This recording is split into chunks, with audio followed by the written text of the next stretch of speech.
But today, I spoke with Shankaracharya Sadanand Saraswati himself. I asked him if these claims are true.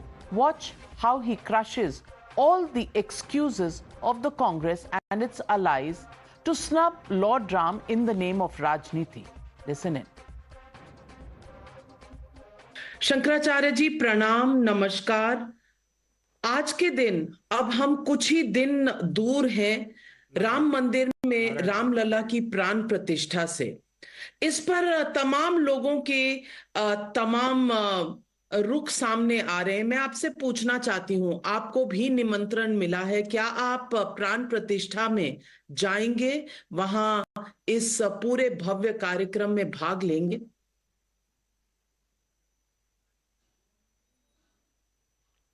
Ram Janmabhoomi Teerth न्यास की ओर से हमें निमंत्रण प्राप्त हुआ है और ये सैकड़ों वर्ष की इच्छा सनातन धर्मावलंबियों की, हिंदू धर्मावलंबियों की पूरी हो रही है। ये समस्त देशवासियों के लिए प्रसन्नता का विषय है। जाना अभी वर्तमान तत्काल तो संभव नहीं हो रहा है, लेकिन दर्शन करने जरूर जाएंगे। हमारे तो परमात्मा श्री राम आराध्य हैं ना, और बहुत पहले यह कार्य होना था, नहीं हो पाया है। आज यह अवसर आया है। परमात्मा जिससे जो काम करवाना चाहता है वो उन्हें निमित्त बना लेता है। तो परमात्मा श्री राम कौशल्या की गोद में विराजमान उस स्थल पर प्रतिष्ठित होने जा रहे हैं। राम जन्मभूमि पहले से थी, राम मंदिर भी पहले से था। एक तरह का जीर्णोद्धार, नए भवन का निर्माण, नई मूर्ति का आगमन, ये सब हमारे लिए प्रसन्नता का विषय है। लेकिन कुछ ऐसे स्वर मिल रहे हैं जैसे सनातन धर्म में शंकराचार्य की उपाधि सबसे ऊपर है। शंकराचार्य स्वामी निश्चलानंद सरस्वती जी, जो जगन्नाथपुरी के शंकराचार्य हैं, उन्होंने ये कहा है कि वो इसमें भाग नहीं लेंगे प्राण प्रतिष्ठा में, क्योंकि कहीं ना कहीं ऐसा लग रहा है कि विधि विधान से शायद पूरी तरह से आश्वासन नहीं हुआ है उनको। मैं आपसे पूछना चाहती हूं कि क्या चारों शंकराचार्य में आपस में कोई बात हुई है? क्या विधि विधान से ये कार्य हो रहा है, या आपकी अपनी कोई इसमें राय है कि शायद समय ठीक नहीं है, तरीका ठीक नहीं, क्योंकि इस तरह की बातें बार बार आ रही?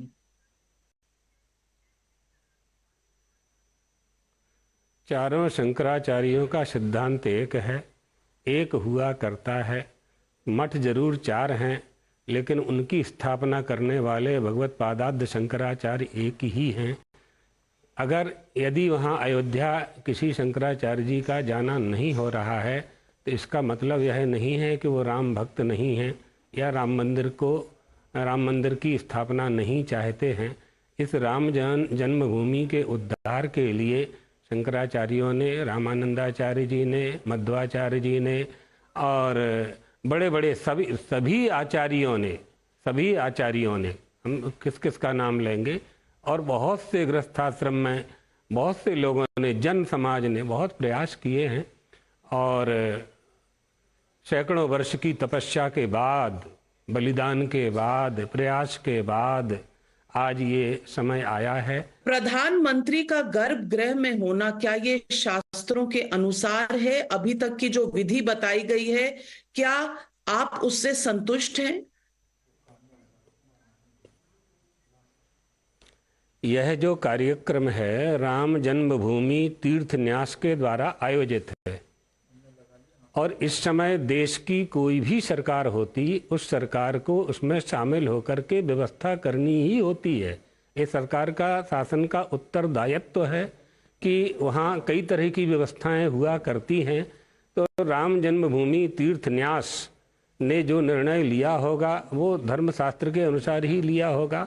तो शंकराचार्य जी, अर्धनिर्मित मंदिर वाली बात से आप सहमत हैं या नहीं सहमत है? क्योंकि ये गर्भगृह तो कम पूर्ण हो चुका है, ऐसा महंत सत्येंद्र दास जी का कहना।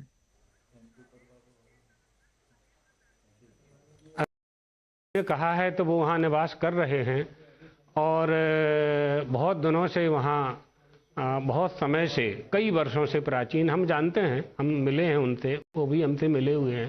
तो अब वो तो साक्षात उसके गवाह हैं, आई विटनेस जिसे कहते हैं, कि कितना निर्मित हुआ है, कितना नहीं हुआ है।